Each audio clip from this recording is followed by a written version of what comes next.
Hello बच्चों, आप सभी का स्वागत है आपके अपने YouTube चैनल कंबोसर पर। तो इस वीडियो में देखेंगे क्लास 10 के सब्जेक्ट सामाजिक विज्ञान के चैप्टर नंबर 6 जिसका नाम है राजनीतिक दल। तो इस चैप्टर में आपके बच्चों प्रीवियस बोर्ड एग्जाम में मतलब इस चैप्टर से कितने क्वेश्चन अभी तक आपके बोर्ड एग्जाम में पूछे जा चुके हैं और कौन सा क्वेश्चन आपके आने वाले बोर्ड एग्जाम में इंपॉर्टेंट है वो मैं आपको इस पूरे वीडियो में बताऊंगा विद उनके सॉल्यूशन के साथ। तो देर न करते हुए ले चलता हूं सीधा आपको क्वेश्चंस पर।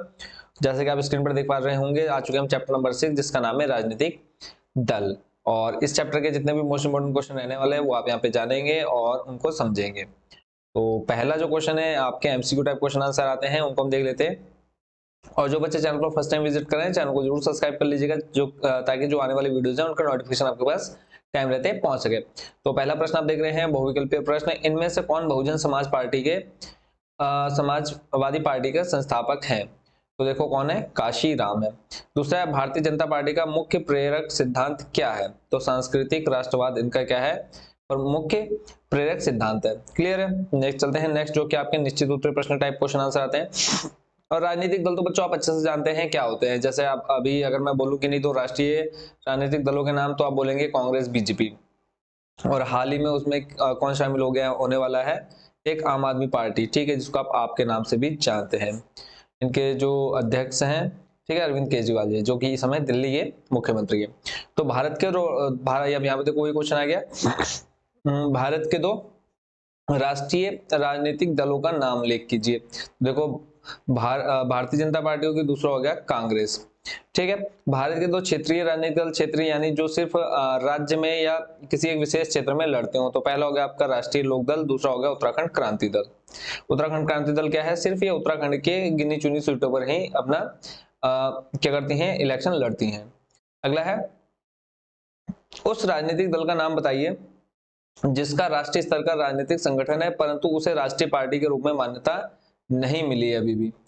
ठीक है, तो इसका क्या है, ऑल इंडिया अन्ना द्रविड़ मुनेत्र कड़गम, ये एक पार्टी है। इसे भी राष्ट्रीय पार्टी के रूप में मान्यता नहीं मिली है, बट ये क्या है, राष्ट्रीय स्तर की राजनीतिक पार्टी मतलब एक संगठन है। फिर अगला, शिवसेना का अस्तित्व किस राज्य में प्रांतीय राजनीतिक दल के रूप में है? तो इसका जो अस्तित्व है वो महाराष्ट्र में है और प्रांतीय राजनीतिक दल के रूप में है। एक नंबर का क्वेश्चन आपका आ सकता है कि इनमें से कौन सा राज्य प्रांतीय राजनीतिक दल के रूप में जाना जाता है? तो आप क्या बोलेंगे, सिंपली महाराष्ट्र। अगला है, किसके साथ राजनीतिक दलों का उदय या विकास जुड़ा है? तो प्रतिनिधित्व पर आधारित लोकतांत्रिक व्यवस्था के साथ राजनीतिक दलों का उदय या विकास जुड़ा है। निश्चित उत्तर प्रश्न और आपके जो अति लघु हैं उनको तो आपने याद करना ही करना है, और बाकी जो आपके लॉन्ग टाइप क्वेश्चन आंसर है वो आपको बताऊंगा कि आपने कौन सा याद करना है। प्रश्न नंबर 6 देख रहे हैं आप, लोकतांत्रिक देशों में अधिक राजनीतिक दल के प्रमुख कारण क्या है? तो इसका आंसर देख लेते हैं। तो लोकतंत्र में नागरिकों का कोई भी समूह राजनीतिक दल बना सकता है, यही कारण है कि लोकतांत्रिक देशों में अधिक राजनीतिक दल होते हैं। प्रश्न नंबर 7 है, संघीय व्यवस्था वाले लोकतंत्रों में कितने प्रकार के सामाजिक दल पाए जाते हैं? संघीय व्यवस्था वाले लोकतंत्रों में दो प्रकार के राजनीतिक दल पाए जाते हैं। संघीय इकाइयों में सिर्फ एक इकाई में अस्तित्व रखने वाला दल, दूसरा है अनेक या संघ की सभी इकाइयों में अस्तित्व रखने वाला दल। फिर है, राजनीतिक दल को राष्ट्रीय या राज्य स्तर के पार्टी के रूप में मान्यता कैसे प्राप्त होती है? तो राजनीतिक दल जितना अधिक प्रतिशत वोट और सीट जीतता है उसे उसी के अनुसार राष्ट्रीय राज्य स्तर के पार्टी के रूप में मान्यता प्राप्त होती है। तो अभी आप लोगों ने हाल ही में देखा होगा, इलेक्शन हुए हैं आम आदमी पार्टी के गुजरात और हिमाचल प्रदेश में। तो उसमें भी जो आम आदमी पार्टी को तो लगभग 6% वोटिंग हुई है, मिली है, मतलब सीटें जो वोटिंग का था गुजरात में, और ज्यादा सीटें आपको हिमाचल प्रदेश में देखने को मिली है। तो इसी के अकॉर्डिंग क्या हो गया, आम आदमी पार्टी को राष्ट्रीय पार्टी का दर्जा बहुत जल्द मिलने वाला है। फिर है, राजनीतिक दल का क्या अर्थ होता है? और मोस्ट इंपोर्टेंट क्वेश्चन है, इसको बच्चों आप अच्छे से प्रिपेयर कर लेंगे, ठीक है। मोस्ट इंपोर्टेंट क्वेश्चन कौन सा है, राजनीतिक दल का क्या अर्थ होता है? 3 नंबर का आपके एग्जाम में क्वेश्चन ही पूछा जा सकता है। इसका आंसर देख लेते हैं। व्यक्तियों के समूह को दल कहा जाता है, आपको ये पता है, परंतु यदि किसी दल का उद्देश्य राजनीतिक हो तो वह राजनीतिक दल कहलाता है। सार्वजनिक प्रश्नों पर विचार करने वाले व्यक्तियों द्वारा राजनीतिक दलों का निर्माण किया जाता है। ये अपनी विचारधाराओं और नीतियों को सफल बनाने के लिए जनमत को प्रभावित करते हैं और सरकार पर नियंत्रण करने का प्रयत्न करते हैं। अनेक विद्वानों ने राजनीतिक दलों को निम्न प्रकार परिभाषा दी है। तो एक दो परिभाषा आप यहाँ से देख करके याद कर सकते हैं, बाकी आपको मैं इसकी पीडीएफ भी प्रोवाइड कर दूंगा डिस्क्रिप्शन में, वहां से सिंपली आप जाकर के पीडीएफ को डाउनलोड कर सकते हैं। बट हाँ, ये जरूर देख लीजिएगा कि कौन सा क्वेश्चन आपके एग्जाम में इंपॉर्टेंट रहने वाला है, और बाकी आपको मैं बता रहा हूँ इसी वीडियो में। उसके बाद नेक्स्ट जो क्वेश्चन आपने देखना है इस चैप्टर का, देखो अभी आप देख रहे होंगे कोई भी क्वेश्चन आपके एग्जाम में अब तक ज्यादा इस चैप्टर से पूछे नहीं गए हैं, तो जो क्वेश्चन मैं आपको बता रहा हूँ सिर्फ आपने वही अच्छे से याद करना है। फिर है भारत के किन्हीं दो महत्वपूर्ण राष्ट्रीय राजनीतिक दलों का स्पष्ट कीजिए। इंपॉर्टेंट क्वेश्चन रहने वाला है बच्चों इस बार आपके एग्जाम में ये वाला, ठीक है। तो भारतीय राष्ट्रीय कांग्रेस का थोड़ा सा देख लेना, 1865 क्या किया गया में स्थापित, विश्व के सबसे पुराने दलों में 1865 में इसकी स्थापना हुई। फिर है भारतीय जनता पार्टी 1980 में, ठीक है। तो ये इसके भारतीय जनता पार्टी और कांग्रेस के बारे में थोड़ा थोड़ा पढ़ लीजिएगा। नेक्स्ट आपका एक दलीय प्रणाली। एक दलीय प्रणाली से आप क्या समझते हैं, एक दलीय प्रणाली के गुण दोषों का वर्णन कीजिए। एक दलीय प्रणाली क्या है, एक ही दल होगा इलेक्शन लड़ने वाला, कोई दूसरा दल उसके विरोध में होगा नहीं। अब आपको पता है कि अगर कोई एक व्यक्ति एक ही सीट पर टिका रहे तो वो क्या होगा, सब कुछ बेच बाच के खा जाएगा, क्या कर ले जाएगा, वो खा जाएगा। तो यही इसके बारे में बना करके लिख सकते हैं। बाकी हम थोड़ा सा इसमें पढ़ लेते हैं क्या कहा है। जिस शासन व्यवस्था में शासन की सत्ता पर एक ही राजनीतिक दल का नियंत्रण होता है और सरकार की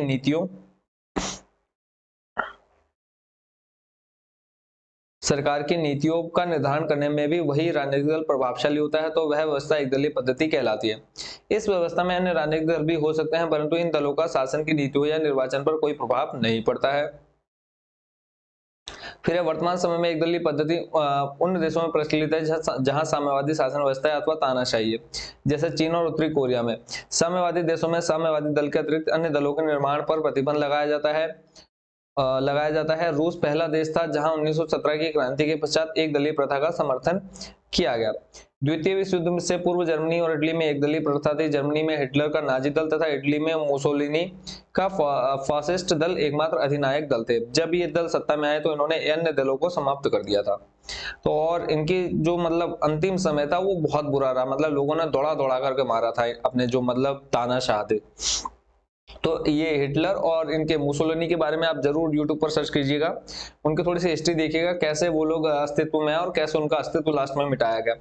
तो एक दलीय पद्धति के जो गुण हैं वो आप देख लीजिए। प्रशासकीय कुशलता, लोक कल्याण की व्यवस्था, मितव्ययिता, अनुशासन, संकटकालीन सुरक्षा, समाजवाद की स्थापना के लिए आवश्यक, पिछड़े हुए देशों के लिए अधिक उपयुक्त। फिर इसके दोष क्या क्या है वो आप यहाँ पर इसका बच्चों अच्छे से पढ़ लीजिएगा, ठीक है।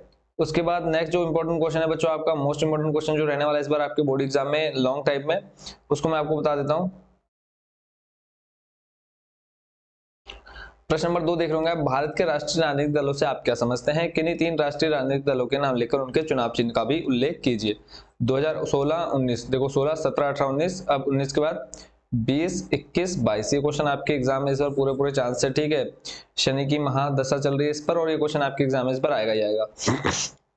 तो राजनीतिक दल अभी हमने थोड़ी देर पहले समझ लिया था क्या होता है, व्यक्तियों के समूह को दल कहा जाता है, परंतु यदि किसी दल, ये आपने अभी थोड़ी देर पहले देख लिया। फिर उसके बाद एडमार्क बर्के की देख ली, गिलक्राइस्ट की आपने पीछे देख ली, मैकाइवर की डेफिनेशन भी आपने पीछे देख ली। फिर राजनीतिक दलों के बारे में हमें बताना है जो कैसे हैं, राष्ट्रीय पार्टी है। तो पहला आप देख रहे हैं बहुजन समाजवादी पार्टी। तो उत्तर प्रदेश में 14 अप्रैल 1984 ईस्वी को भारत के संविधान निर्माता डॉक्टर भीमराव अम्बेडकर के जन्म दिवस के अवसर पर बहुजन समाज पार्टी की स्थापना की गई। उस समय इस दल के अध्यक्ष श्री काशीराम थे। इस दल की स्थापना समाज के दलित व शोषित वर्ग के उत्थान के लिए की गई थी। इस दल का चुनाव चिन्ह हाथी है।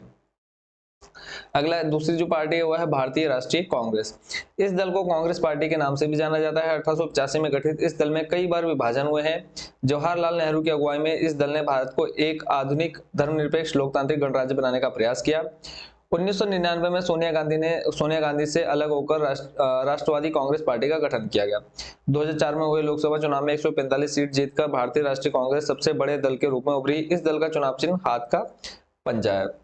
दूसरा आप देख रहे हैं भारतीय राष्ट्रीय कांग्रेस के बारे में आप लोग जानते हैं, बस इसकी स्थापना देख लीजिए। 5 अप्रैल 1980 ईस्वी को अटल बिहारी वाजपेयी के नेतृत्व में की गई थी। यह पार्टी कांग्रेस के विकल्प के रूप में सामने आई थी तथा अपने बूते पर केंद्र में स्थायी सरकार बनाई। इस दल का चुनाव चिन्ह कमल का फूल है।